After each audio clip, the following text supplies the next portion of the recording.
안녕하세요. 10% 사고법입니다. 오늘은 첫 번째 주제로 탈모에 대해 이야기해 보려고 합니다. 10% 사고법의 탈모 이야기라니 의아하실 수도 있습니다. 하지만 탈모를 개선한 경험은 제가 10% 사고법을 통해 얻은 가장 큰 성과 중 하나였습니다. 그리고 탈모가 개선된 이후 제 삶의 행복도는 정말 크게 올라갔습니다. 저는 중학교 3학년 16살 때부터 탈모로 놀림을 받기 시작했습니다. 그 이후 약 20년 동안 탈모로 인해 혼자 괴롭고 우울한 시간을 보냈습니다. 그러다 36살 즈음부터 탈모가 실제로 개선되는 것을 경험하게 되었습니다. 그때 저는 정말로 불가능은 없다는 생각을 하게 되었습니다. 이 경험을 우리나라 1,000만 탈모인 분들과 꼭 공유하고 싶었습니다. 한 가지 미리 말씀드릴 점이 있습니다. 저는 정수리 탈모만 있었고 M자 탈모가 있으신 분들께는 제 경험이 한계가 있을 수 있습니다. 제가 처음 탈모를 인지한 것은 중학교 3학년 때였습니다. 정수리 탈모는 보통 친구나 가족을 통해 알게 됩니다. 너 위에 머리 비었다라는 가볍게 던진 한마디였습니다. 하지만 그 말은 당시 어린 저에게 굉장히 큰 상처였습니다. 거울로 정수리를 확인해 보니 실제로 비어 있었습니다. 더 힘들었던 건 해결 방법이 전혀 보이지 않았다는 점이었습니다. 지금처럼 정보가 넘치는 시대도 아니었습니다.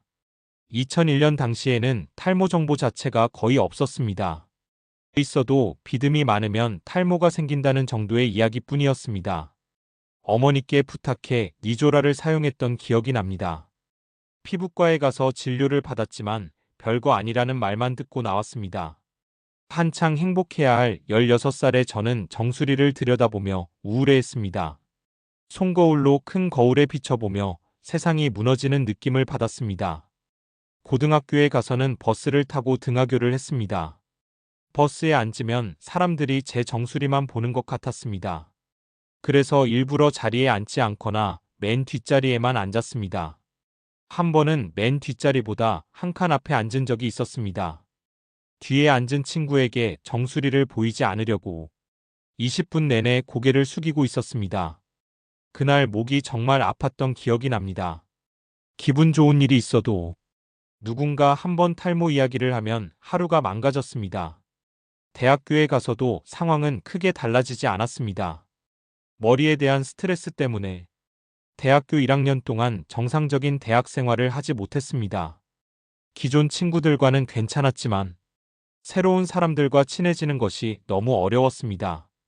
군대를 다녀온 이후에도 탈모는 해결되지 않았습니다.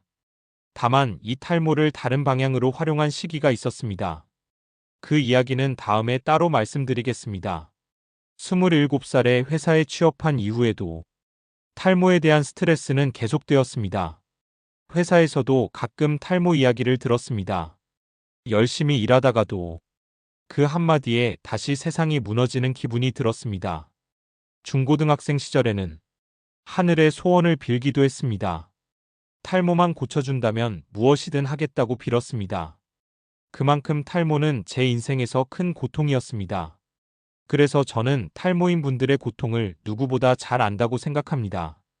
특히 어린 나이에 탈모를 겪는 분들은 상상 이상으로 힘들 것이라고 생각합니다. 물론 탈모가 있어도 신경 쓰지 않는 분들도 있습니다. 하지만 그렇지 않은 분들이 훨씬 많다고 생각합니다. 이제부터 제가 어떻게 탈모를 관리했고 어디까지 개선되었는지 말씀드리겠습니다. 저는 16살부터 35살까지 약 20년 동안 정말 많은 시도를 했습니다. 16살부터 19살까지는 니조라를 사용했습니다. 머리를 빗으로 자극하기도 했습니다. 20살부터 25살까지는 달리기를 했고 담배도 끊었습니다. 26살부터 30살까지는 회사 생활에 적응하느라 특별히 한 관리는 없었습니다. 31살부터 35살까지는 금달을 1년 정도 했습니다. 프로페시아를 약 3년간 복용했습니다. 바르는 미녹시딜은 2년 정도 사용했습니다.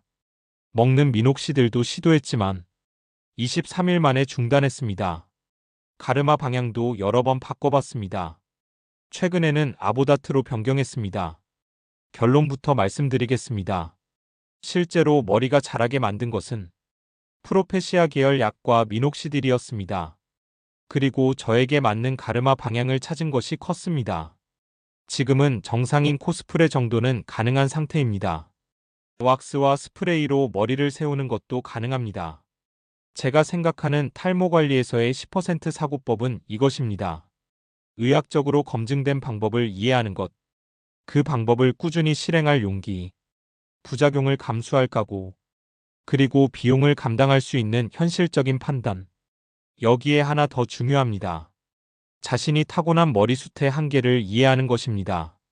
약을 먹어도 타고난 이상으로 자라지는 않습니다. 저도 개선은 되었지만 머리숱이 엄청 많은 사람은 아닙니다. 제 기준에서 상위 1%로 가려면 모발이식이나 두피 문신 단계까지 가야 합니다. 하지만 저는 거기까지 가지 않기로 했습니다.